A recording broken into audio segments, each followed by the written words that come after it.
All right, all right. What's up, everybody? It's AC and Dead Press Picks. I hope everybody had a great weekend. I know, Dead, you and I killed yesterday in football. How'd your Yes, weekend go? sir. Great weekend, bro. So finally had a sharp weekend in the NFL. The public's starting to get back all that money they were making early season. So very happy about that. I know you were as well. So great weekend, especially there. Yes, in the NFL. Happy we both cashed in. Awesome, awesome. Thank you, everybody, for jumping on. Two in the zone. Again, it's Dead Press Picks, the one and only, as well as AC. Let's go through the weekend's slate. But before we do that, I wanted to make sure everybody who's on right now, let me see. We have around 80 on the live. We usually get to around 200 on our live stream on Twitter. But don't forget to subscribe to the YouTube. It is they're giving away a $600 cash giveaway, no attachments. All you got to do is subscribe to their YouTube. Who am I talking about? I'm talking about Seven Stack Sports, the best Twitter book in the world. We've been with them for a long time, Dead.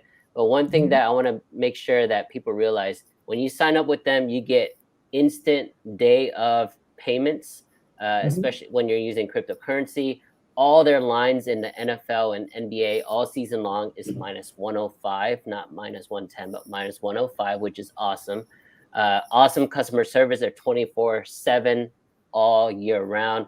And then they've been in the business for like 4 years, almost 2,000 customers. So they are really, really good in terms of the service, uh, Mhm. the lines, and just overall experience. Anything you want to add to that, Ded? Think you hit most of it, AC, but also just want to remind everyone if you subscribe to the YouTube channel, it's a $600 giveaway that Seven Stacks Sportsbook is doing. So make sure you guys hop in on that because who doesn't love to have 600 bucks? That will be announced on our show on Friday. So you guys have all week, but please make sure everybody who is currently on to get on that. You can find that YouTube link on both of our Twitters, DM us, whatever you got to do, but make sure you guys get in on that awesome giveaway. Awesome. All right, let's go ahead and get started on this weekend slate. There were some crazy games.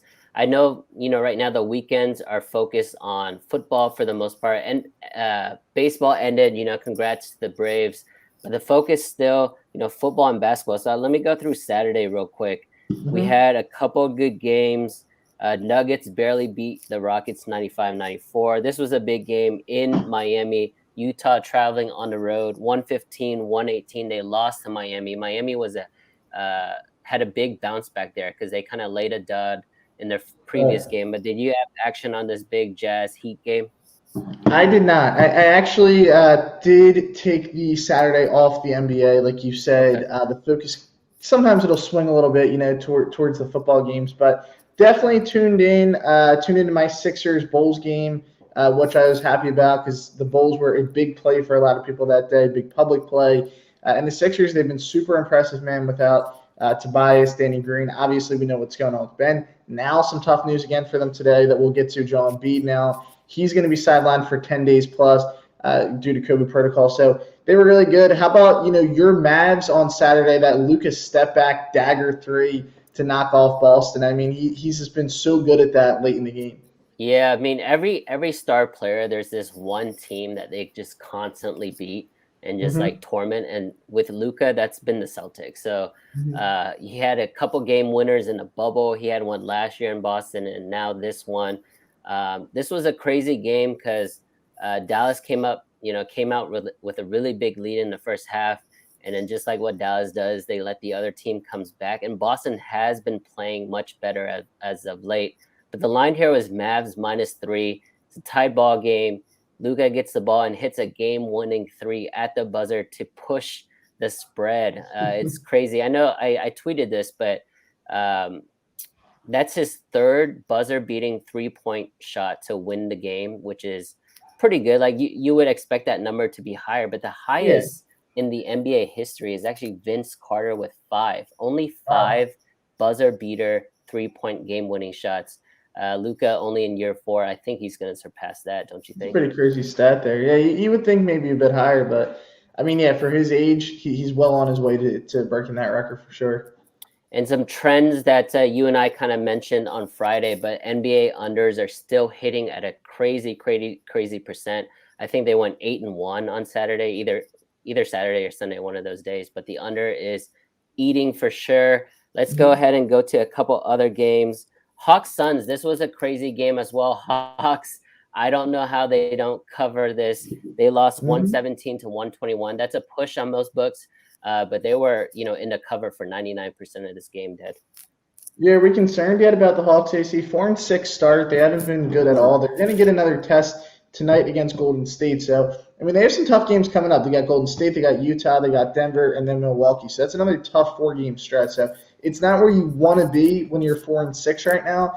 But yeah, I mean, they've came out this season after kind of a big surprise last year. I would say, making the Eastern Conference Finals. Now, here so far this season, just a 4-6 start. So a lot of issues so far for the Hawks this season. It's 10 games. We don't want to overreact, but they're going to have a tough week coming up here for their schedule. Yeah, every time you have to travel to the West Coast, it's going to be tough with the Lakers, Nuggets, now Suns. And then tonight, again, you mentioned they're playing the Warriors, who have the best record in the entire NBA. So that's going to be a tough game. But am I worried? I'm not sure. I still like the team. I would say that the rule changes definitely affect someone like Trae Young considerably. So that's going to make a big influence on his game. And then to end out Saturday night, the Blazers kind of put it on the Lakers. That was an easy call. I mean, there was no LeBron. I think Anthony Davis left mid-game as well. But Blazers won 105 to 90. Did you follow this at all? No, I caught a little bit at the end. I was kind of checking in on the scores, but like you said, I thought that this one was a fairly easy one to call and just a blowout by the Blazers. Yeah, so on Saturday for my plays, I went 2-1. On Sunday, I actually went only 1-2. One of the losses that I had on Sunday was the freaking Knicks. I'm never gonna back them again. They were 7.5-point favorites against a really good Cavs team that's been playing a lot better this year. Already know how much I love Evan Mobley, but the Cavs are 7-point underdogs and won by 17 on the road. Any reaction to this game? And should the Knicks be worried? Well, a pretty crazy win. Now, I did just see the news of Colin Sexton. Now, he is going to be out for a while. I don't know how severe that was. I didn't get the time to, really dig into that story. But that's something, right now the Cavs now without Markkanen and Kevin Love, they're going to get banged up a little bit. But so far this season, AC, they have been really impressive. Knicks on the flip side of it, not necessarily concerned really about anything for them. I think they've been playing well for the majority of the season. Maybe it was a bit of a look-ahead spot to Philly coming up here tonight. But I mean, I was very surprised that they, lost it outright. But with as crazy as yesterday was, I think that kind of was just the icing on the cake for it was just a massive underdog day in sports. Yeah, that's true. It was an underdog day for basketball and football. So good call on that. Let's do a couple more games yesterday. One was the Wizards playing a lot better with, Beal, Spencer Dinwiddie, Kuzma, Montrez, but they won at home against the defending champs in Milwaukee Bucks. Milwaukee's going through some injuries, some COVID concerns there, but they did have Drew and Giannis, but they lost straight up 94-101. Any reaction to this? Yeah, so I think it was Friday night I had the Bucks against the Knicks, and I was feeling real good about that early on. They had a 20-point lead after the first. Yeah. I mean, it's pretty evident how much Chris Middleton means to this team on both sides of the basketball. Obviously, we know about the scoring, but he's shout out to our friend Joe's Picks, who hates Chris Middleton. I call him out all the time. Middleton is such an underrated basketball player. I completely agree. And then also the absence of Brook Lopez, which has really showed up with their ability to space the floor because he's actually turned himself into a stretch five. When he came into the league, he wasn't a great shooter. Now he's become a really good three-point shooter, so he gives them a lot more spacing on the floor as well. And his defense has really picked up as his career has gone on. So those two guys have been really big. They were without Holiday for a few games as well. I think the Bucks will be just fine. I think when the time comes, they're going to be one of the most, difficult teams to knock out of the postseason.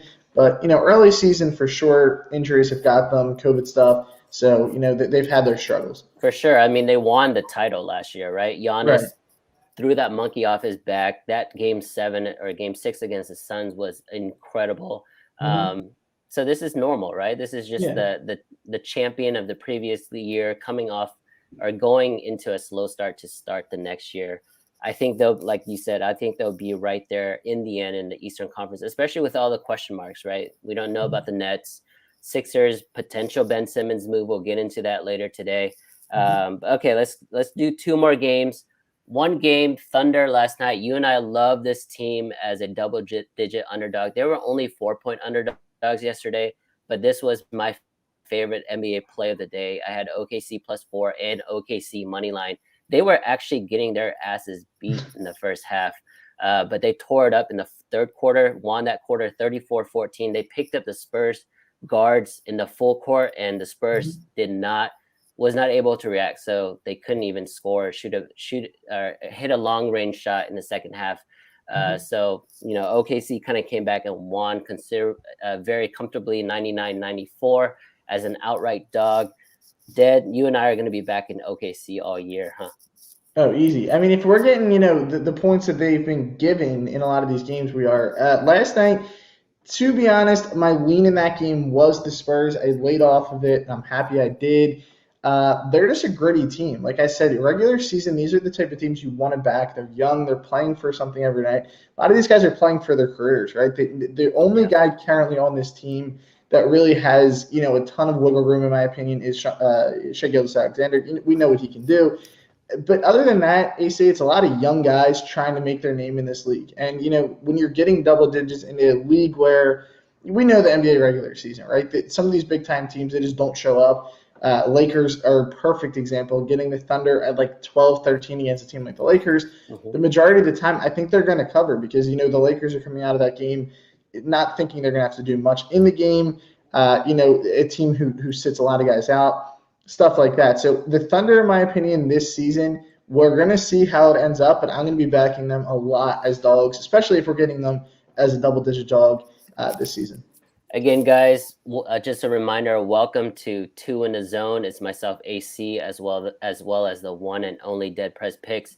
But we do this 3 times a week, Monday, Wednesday, Friday. We break down the NBA slate. So we, kind of review last night's slate, and then we're going to preview today's slate. So one last game I wanted to get into last night was the Hornets, who are super talented. They start off so hot in this year. They were leading again all game long, and you know how NBA fourth quarters are. The Clippers went on a 22-0 run in the fourth quarter to beat the Hornets pretty convincingly, 120-106. If I was a Hornets better the last 3 or 4 games, I would be ripping my hair out, Dad. It would be rough, and that's just, in my opinion, a reason not to back them right now. I mean, maybe if we're looking at them with overs, right? Because this team simply cannot defend. They have no – I don't know if it's the paint presence, right? If they don't have a rim protector. They did bring in Plumlee this year. He has looked a little bit slow on the defensive end, but – this is a team who can light it up offensively. They're streaky, though, for sure, as we saw in that fourth quarter. They went super cold. I mean, yeah, if you were on the Hornets, especially on like a Sunday night, right? Because a lot of people chased a Sunday night bet, especially with how the NFL went yesterday. Yeah. Probably thinking, hey, we got the Hornets. They're looking pretty damn good going into the fourth. And then they don't score a basket for like 6.5 minutes in the fourth. I mean, it was a pretty crazy turn of events in this game. But, you got to give the Clippers credit right now because – they haven't looked great early in the season. They did get Serge Ibaka back last night, which should be a big lift for them, giving them a lot more depth on that team. So I think for the Hornets, they are a scary team to back. And then look at them tonight, just a 1.5-point underdog against the Lakers, as we'll get into that as well later on the show. If I asked you who the top scorers in the NBA, again, it's only been 10 games. So you have, obviously, Durant, and you have Giannis. Who do you think is sitting at number 3? So it's Giannis, Durant. I'm gonna say, oof. All right. So we were talking about a Clippers game, right? So maybe you're giving me a hint here with Paul George. I was gonna say Mitchell, but I'll go with George. PG, man, PG's been balling out of his mind. I didn't think he had it in him. Like even when he was in Indiana, he kind of had like past his prime kind of Danny Granger. Danny Granger got hurt, but he was the number 1 option there. And then Roy Hibbert came out, so Paul George had always had like a tandem with him, in Houston, in OKC, he had Russ. Here he had Kawhi, but this is kind of like the first year. This is his team. He's the number one option. There's not even a clear-cut number two, and they're dealing with a ton of injuries, but he's balling out of his mind, averaging over 27 points, number 3 in the league. So props to Paul George and the Clippers. Let's get into tonight's slate, Dad.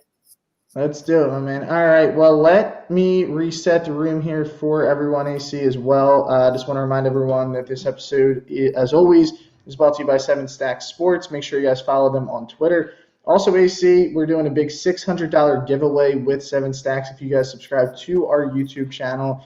And also, a massive odds boost is going to be coming in for you guys on Wednesday's episode. We did one again last week. A ton of people got onto that, so make sure you guys keep your eyes peeled for that. But let's get into tonight's slate. We're looking here at a pretty good slate. We were talking about this before we came on. A lot of tight lines tonight, right? We see the largest line, 8.5. Other than that, though, we're talking a lot of 2.5, 2, 1.5, 3-point spread. So it's supposed to be more competitive games tonight. But let's start here with the Knicks and the Sixers, because we were talking about this before we hopped on.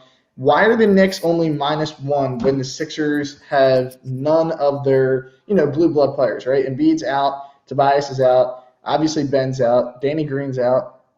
Why are they, just a 1-point underdog here against the Knicks? Because Kemba Walker is worth 40 points on the spread, apparently. Kemba is out for the Knicks, but they have everybody else. I think Mitchell Robinson's questionable. But, RJ's playing well. Julius Randle is not as good as last year, but that's kind of expected. He played out of his mind last year. But we have some guys kind of stepping up. Fournier, obviously, has been a good pickup for them.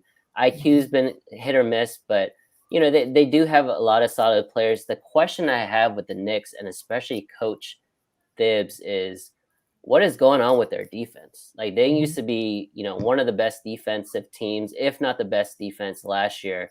But they're giving up, for example, last night they gave up 125 plus to the Cavs. I don't know, man. If you can't play defense just like the Kansas City Chiefs, it's hard for me to back that team. Mm-hmm. I'm with you here. I mean, I think this will probably be a layoff game for me simply because there's too many question marks in this game.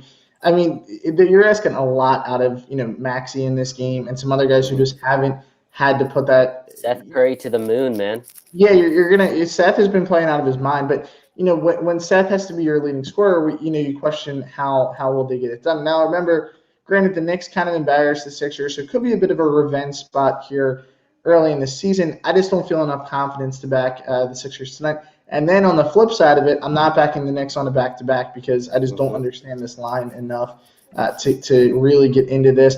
It could be a potential under spot here, AC. 214 I think is a bit high because I just question how Philadelphia is going to be able to score in bunches right now without Embiid, Tobias, guys who typically carry the load scoring the basketball. Obviously, yes, Seth has been great, but I still question how many points that they could score in this game.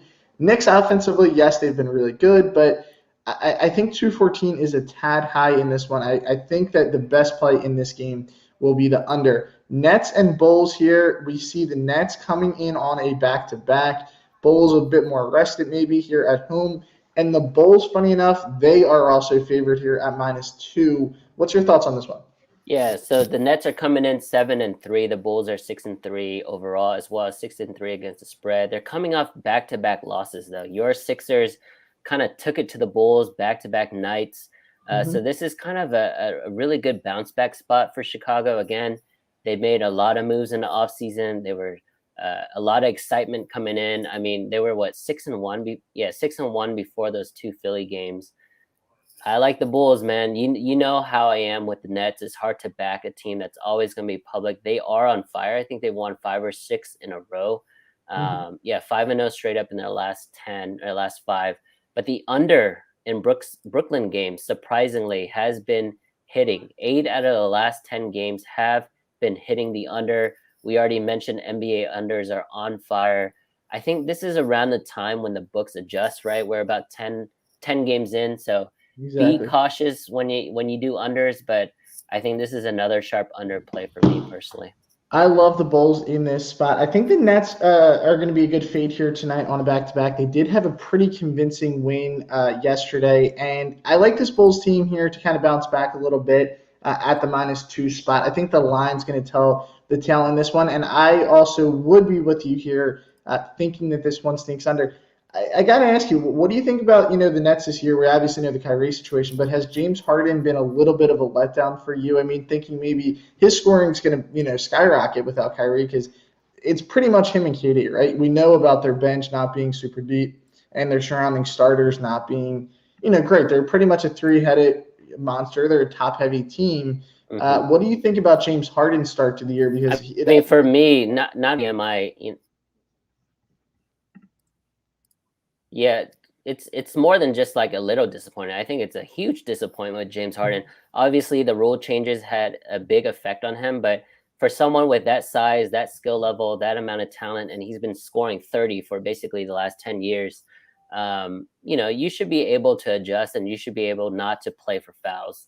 You have a great jumper, you have a great step back. You can still get to the line. Like, you don't need to rely on refs. So I mean, I wish this happened sooner, right? So we could see some of these guys in their primes adjusting to these rule changes. Harden obviously is like 15 to 20 pounds overweight, so it's harder for him to get to the rack. But honestly, the second best player on this team has got to be Patty Mills. It's Durant and then Patty Mills, who's shooting lights out from three. So am I worried about the Nets? If I was a Nets fan, yes, but I never believed in the Nets hype personally, anyways. All right, let's get into the next one here. The Minnesota Timberwolves coming into this one at +6 versus Ja Morant and the Memphis Grizzlies. Grizzlies have been really good early on in the season, AC. Total sitting at 217.5. What's your thoughts on this one? Yeah, so the Timberwolves are coming off 4 straight losses. They started the season so well, man. One of my favorite teams. They started 3-1. They're now 3-5. Grizzlies also coming off a very perplexing loss to the Wizards, 115-87 3 nights ago. So they're both very, very rested. I see the shooting to be a lot better this game. Minnesota only shot 34% against the Clippers. And then Memphis, obviously, when they got blown out, only shot 35%. So if that number can get into the 45, 46 range, which is about average for the NBA, I would lean the over in this, but it's hard, right? Like it's the unders have been hitting at such a crazy mark that even if you just blindly bet unders every night, you could be profitable. But if I had to pick a side, I'm going to roll with my Timberwolves. I still think the talent is there. I think they have the dogs to kind of slow down Ja Morant. Yeah, see, I think 6 is just a lot in this spot. I like the T-Wolves, and I like them a lot tonight. We know that D'Lo day to day. I don't know about his exact status at the moment.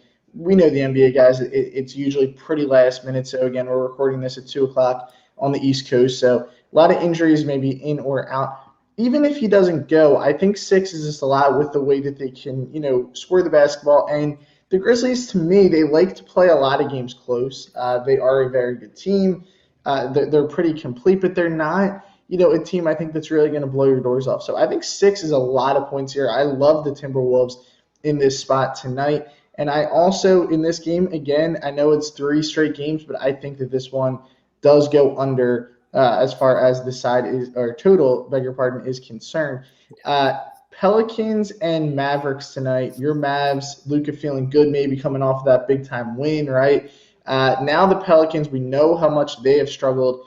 Obviously got some tough news right before the season with Zion being out for an extended period of time. This is the largest spread of the night.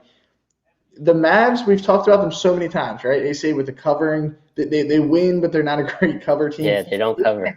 They're getting tonight. What do you think? The Mavs are 6-3 overall, which is a pretty solid record, but their against the spread record is only 2-7. So when we say they don't cover, they really don't cover. That's only, like a 28% clip at covering rate. On the other hand, New Orleans, arguably the worst team in the NBA, they're only 1-9 overall, but they cover more than the Mavs. They're 4-6 against the spread. Obviously, being 1-9, they're on a huge long extended losing streak, and it's not going to change. So I think the Mavs are definitely going to win. Do I think they're going to cover? No, I think this is going to be one of the most bet up lines in the slate tonight. It could be the most. Right now, I see at least like 90% on the money line, 90% of the money on the spread. So actually, the value here is going to be in the Pelicans. Maybe like a Mavs team total under, right? Because they're, every time you look at the Mavs and Luka and KP is back, you think that they score a lot of points, but it's kind of like a different game, different team for them with Jason Kidd at head coach. They're playing at a much slower pace. They're shooting a lot less threes. They're grinding these games out to W's, but they're not covering, like I said. So I think a sharp play here could be a Mavs team total under. But if I had to pick a side, there's no way I'm doing Mavs. It would be Pelicans or nothing at all, but it's most likely a layoff. Scary play here, AC, but one I like is Luka's points, rebounds, assist under at 44.5, simply because I do think that the Mavs finally cover a game and just blow out the Pelicans tonight. So I think we won't see much of Luka's second half. Obviously, yes, it's a scary play because we know how dominant he is, but I'm kind of expecting a blowout here and think that number was just a little too inflated in this spot. Another great one tonight. We really have a lot of really good games to get into. The Heat and the Nuggets. The Heat coming in as a road favorite here, -1.5. Nuggets have been very so-so to start the season. The total is low. It is the lowest total of the day by a pretty good margin at 204.5. What's your thoughts on this? This is probably the game of the night. Miami is 7-2. Denver is 5-4 overall, only covering 3 of those games. They're both coming off they're both coming off wins. The Nuggets were favored by 12 against Houston, only won by 1. They haven't covered in 3 games. This is a good spot for the Nuggets to cover. I think. Let me look at the line. You said it is Nuggets plus 1.5. 1.5, yes. Yeah. Nuggets plus 1.5. This is tough. Like, my gut says this is a Nuggets play, but to me that line read says Heat. Heat may be one of the more public plays tonight as well, just like the Mavericks. It's most likely a layoff for me, but this total at 204 is so low. It's gonna make me like the under as well. I'm with you there. And remember, also very much worth noting, Michael Porter Jr. out for this game tonight. So that is a big time loss for this Nuggets team, who obviously still doesn't have Jamal Murray back. So, I mean, where does that next scoring spot come from? You would assume Will Barton, but I don't know. I'm with you here. I think without Porter and the line still being just 1.5, it's a really tough call. Reminds me a lot of Philly versus the Knicks, although as we were doing the show, AC, the Knicks go from -1 to -2. So that line's going to continue to move to the Knicks. They'll probably close 3.5 to tell you the truth. This is another one, though. I think it's a really tough call. I'm with you, though, on the under. I like the under a lot in this game. But what I'm looking at here is I'm going to go with the first quarter under. It's a little bit of a scarier play, but 52.5, I just think it's a bit high. So, we're kind of counting on a little bit of a slower pace. A total that low only worries me as the game goes on because I expect it to be close. Fouls at the end and extending the game like that. You know what I mean? So I think that the pace in this one favors a good first quarter under. All right, that's a great angle. This game is in Denver, so mile high. Altitude is going to play a factor for Miami, definitely. So that's a good play there, Ded. Right. Let's get into the West Coast games tonight, AC. I'm just pumping this up one more time to our Twitter crowd as we are about to close out. We just want to thank everyone, AC. I don't know if you were noticing, but the numbers today in the live, pretty crazy.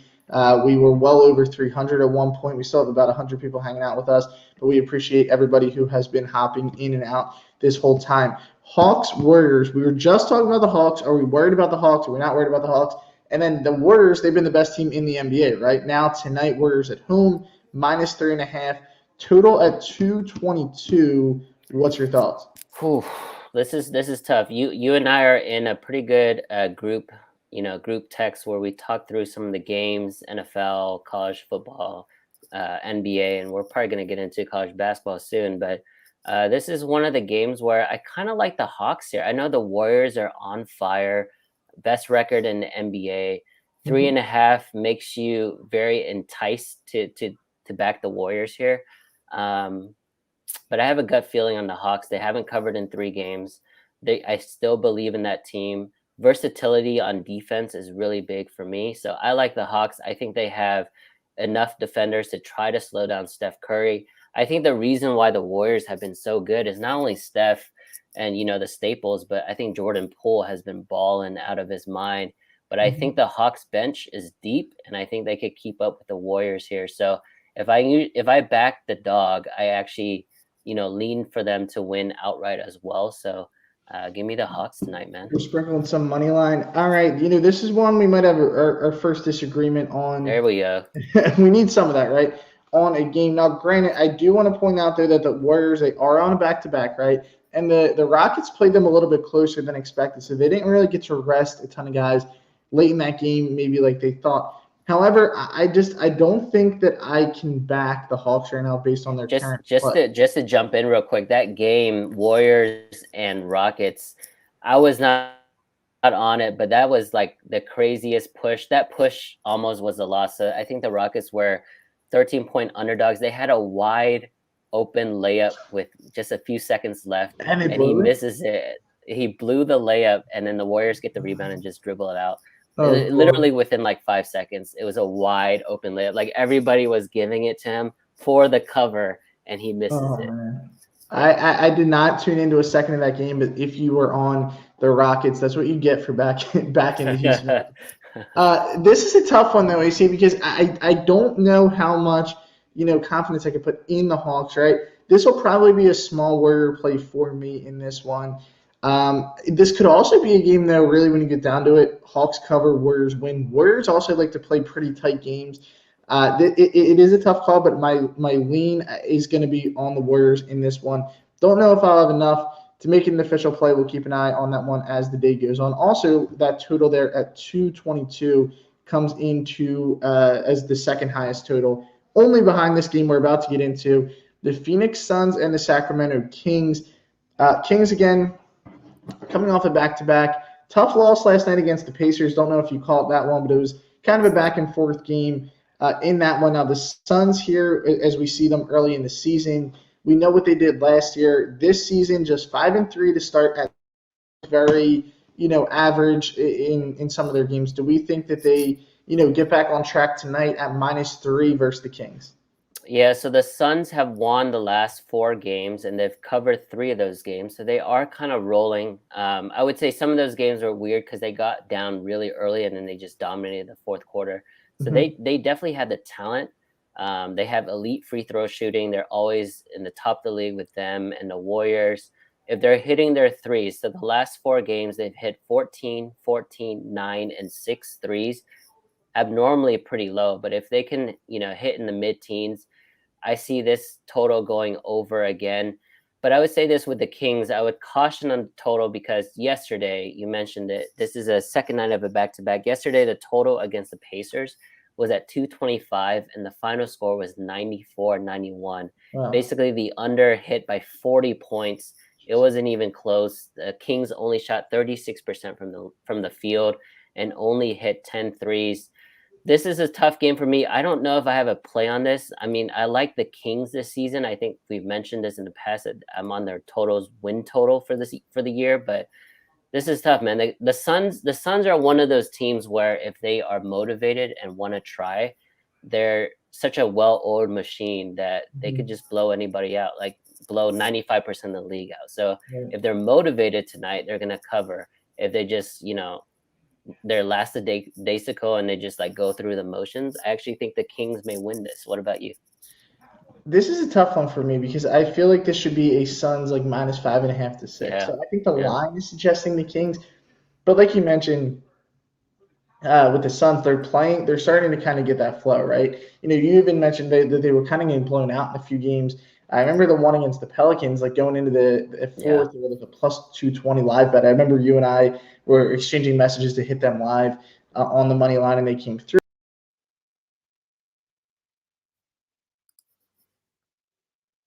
We lost Dead. He's going to try to jump back in. There he is. There you go. Sorry about that. I don't know. I got kicked out. But anyway, so yeah, the Suns to me tonight in this spot, I like them right on the initial lean, but the line to me is saying the Kings.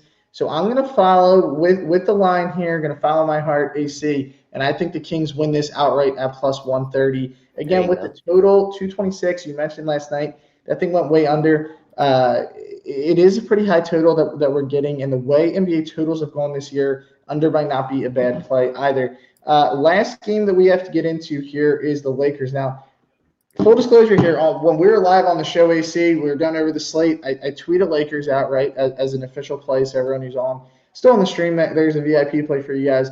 Now that line has been taken down, and I just saw 5 minutes ago the reasoning is because Anthony Davis has been ruled as in at the moment. So we know his status is he's kind of like Embiid, right? He's in and then he's out the next 10 minutes. So I don't know if we want to put too much stock into that, but they were a minus 1.5 point favorite. Do not know where that line will be. I'd rather have Joel. I'd rather have Joel. Oh, yeah. All day. I see in that argument with people all the time, that the Davis and Embiid argument. But now we don't know where the line will be reposted, assuming maybe 3 to 4, 2, 3.5. Don't know how much more that will be picked up. Hornets, like we said, though, tough loss last night, coming off a back-to-back. There's back-to-back LA games.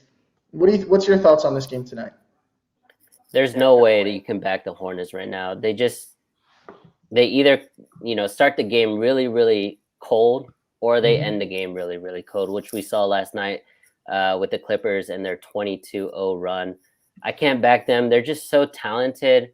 I think the biggest sucker bet right now in the NBA are the Hornets team total over, because you think, they're run and gun, LaMelo Ball, Gordon Hayward, Miles Bridges, Scary Terry. You have all these like talented offensive players, but they always go through a 6 to 8 minute stretch in a game that just kills the team total in terms of points. So for me, I know this could be a reaction to, AD being deemed in. There's still no LeBron, by the way. He's out with a abdominal strain, but it's got to be Lakers or nothing. Lakers, obviously, in these type of games, these are the type of games they don't cover usually, but I think it's just impossible to back a team like the Hornets right now, coming off a back-to-back, and they're in LA with that young team. I don't know what they did last night after the game, so there's no way for me to back Charlotte.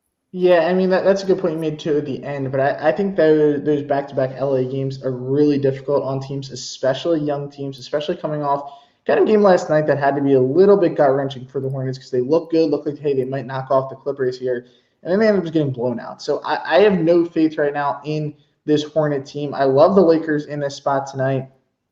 Obviously, having Anthony Davis will be a massive boost for them. And you loved them before AD. Right. Yeah. So it's going to be a big spot for them tonight. I think, people are a little scared to back the Lakers right now, and I understand that too. I don't have their exact numbers against the spread, but I know they're not good because I was on them a couple times early in the season, and that didn't go to plan. But 5-5 overall, they're going to have to get a little bit, back on track this year. But a couple. I think this is a really good bounce back spot. That's how I would put it, because they're coming off a loss to the Thunder, right? And then they're coming off an embarrassing loss that you hit on earlier against Portland. So their only wins, in the last few games were those back-to-back games against the Rockets and the Thunder. Like, they haven't had a really good win this year. If you look at their current record, and the teams that they've beat, really the only good team so far that they've beat has been Memphis. So I think it's a statement game for them tonight, and I think they get it done. All right, to end out the show, I kind of tweeted this already, but where do you think Ben Simmons is going? There's reports this morning already that it could be Jaylen Brown and someone, maybe a draft pick or two from Boston, going to Philadelphia. Before I let you, speak on this, that would be just a stupid move by Boston. Like, why would you give your, conference rival, and they've been doing trades for so long. I mean, the Markelle Fultz trade, all that kind of stuff. These are bitter rivals. And I think the fact that you're going to give your second best player to another team who the player's not even playing, like, come on, man. Like, if I was the Sixers, I would take that in a second. I don't know what and again, this is Brad Stevens, right? Brad Stevens, this is his first year as the Boston GM. This could be just him leaking information out, but there's no way they give up Jaylen Brown, do they? Well, I hope so, because you guys know I'm a Sixers fan, and I would love that deal. The thing is, the only thing that's making me have slight confidence in it, like 10% confidence, is the fact that there is a lot of, seems like issues in the Celtic locker room right now between Marcus Smart, the Jason Tatum, Brown situation. So maybe in that regard, yes, that you could get something done. Now, I think Philly would have to give up a lot more than people think. I think it would have to be, a combination of Simmons.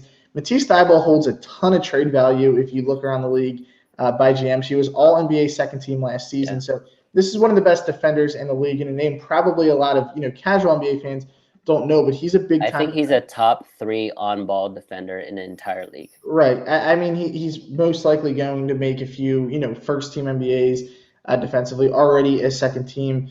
And then I think that they would, like you said, maybe have to throw in a couple picks if that's, 2. So if it was this trade, right? So Ben, Matisse, and then 2 firsts, maybe that could get you Jalen.